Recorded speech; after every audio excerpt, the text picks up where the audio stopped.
War is never just about soldiers and battles. It changes everything, especially for people who live in countries like Iran. Iran's economy, built on oil and trade, has been deeply shaped by war. When bombs fall or tensions rise, jobs vanish, prices climb, and daily life becomes a struggle.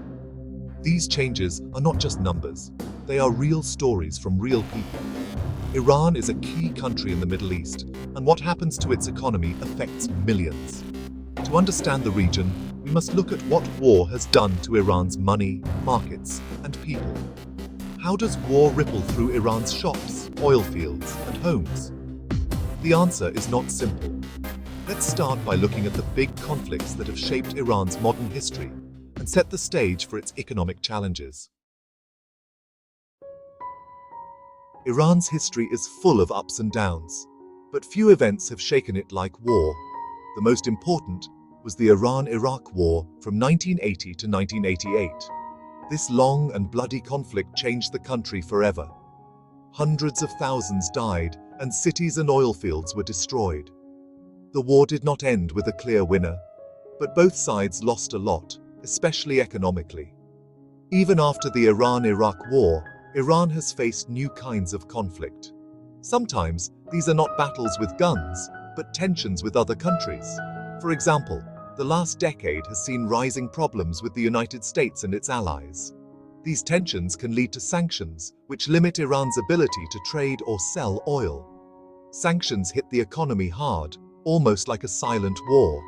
Wars and tensions do not just happen on the battlefield, they happen in emails, bank accounts, and oil markets.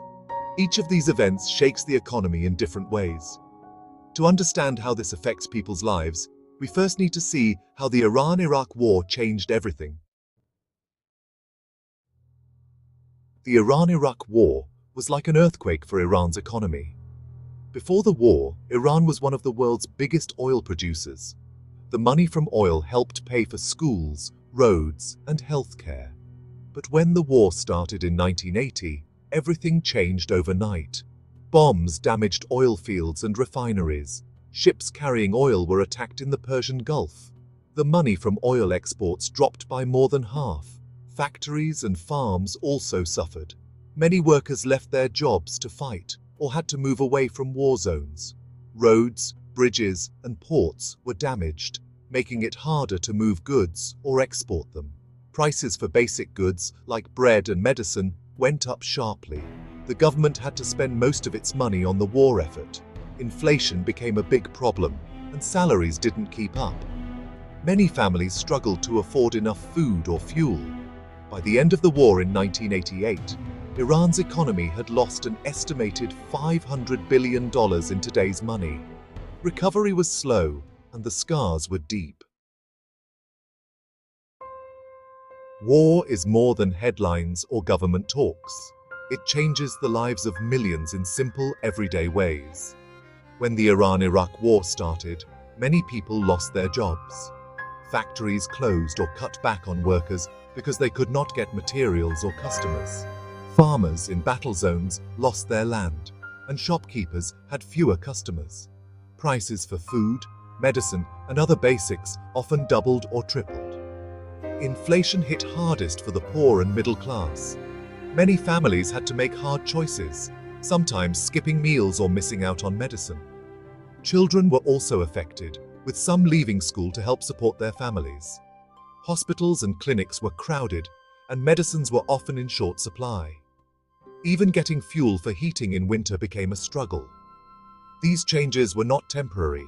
Years after the war, many still felt the effects. This is the real human cost of war on the economy. Trade is the lifeblood of any economy, and Iran is no different. Before its wars and tensions, Iran traded oil, carpets, pistachios, and more with countries around the world.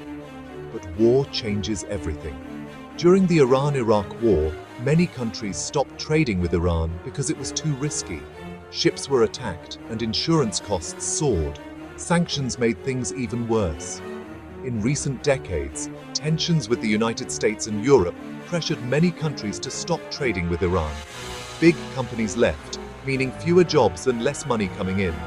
Even basic parts for machines or medicine became hard to find. The loss of trade partners means less foreign money flows into Iran, causing the value of the rial to drop and imports to become more expensive. Iran's economy becomes like an island, cut off from the help and opportunities the world could offer. Oil is Iran's most important resource. About 80% of Iran's government budget comes from oil sales.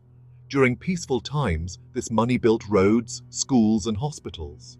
But when war hits, oil becomes a target. During the Iran-Iraq War, oil fields and refineries were bombed. Exports dropped from 2.5 million barrels a day to less than half that amount. Recent tensions and sanctions have also targeted oil. International buyers are often banned from buying Iranian oil, or they fear doing so. As a result, Iran sometimes sells oil at a lower price, or secretly, to a few willing buyers. Less oil money means less for public services and more shortages and inflation. When oil suffers, the whole country feels the pain. In times of war or tension, the government has to make tough choices about where to spend its money.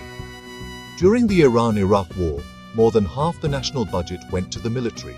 This meant less money for schools, hospitals, or building new homes. Even after the war, paying back debts and fixing damage took up a lot of the budget. When sanctions hit, things get even worse. The government earns less from oil and trade, but still has to pay for basic services. Sometimes it tries to print more money to fill the gap, but this leads to inflation. Other times it cuts spending, which can mean fewer jobs or lower quality services. Ordinary people feel these changes fast. Teachers might not get paid, roads go unrepaired, and medicines run short. Every new crisis makes it harder for the government to plan for the future. When so much money goes to war, debt, or sanctions, there is little left for building a better life. The effects of war and tension do not disappear when the fighting stops.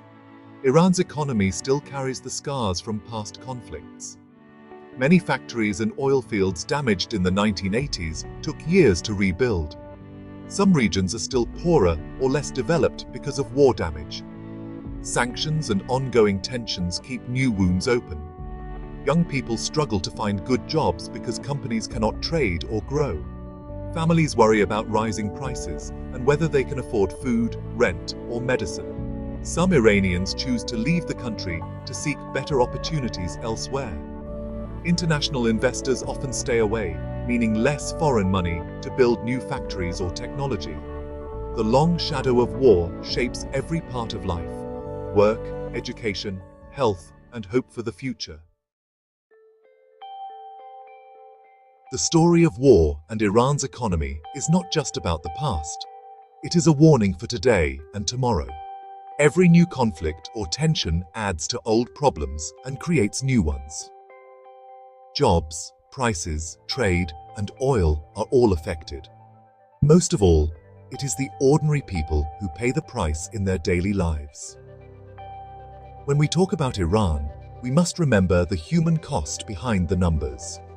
Families struggling to afford food, young people searching for jobs, and whole communities trying to rebuild. The lesson is clear. Peace and stability are not just words. They are the foundation for economic growth, strong communities, and hope for the future. When war threatens, the damage goes far beyond the battlefield. Only by understanding this can we hope for a better, more peaceful future for Iran and its people.